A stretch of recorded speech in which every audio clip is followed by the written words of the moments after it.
Guys, ito na yung ginawa naming palaman ngayong tanghali lang.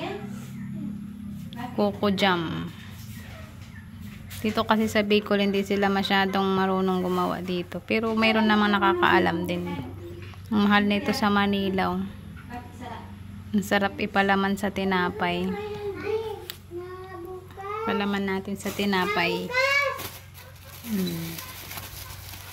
Ang hirap magluto sa apoy, sumakit ang aking mata. Kakapausok. Sarap.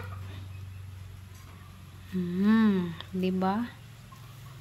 Ano lang to guys, asukal, tapos gata. Ang gagawin mo lang ay ano? 1 kilot kalahating asukal ata yon. Tapos 2 nyog. Minuna kong tinunaw yung asukal sa mahinang apoy lang. Tapos, pag tunaw na yung asukal, yung parang nagatulo-tulo na siya yun. Pwede mo nang ilagay yung gata, tas halo lang ng halo. Ang sarap. Palaman na sa tinapay. Doon sa maraming nyog dyan, gawin nyo na.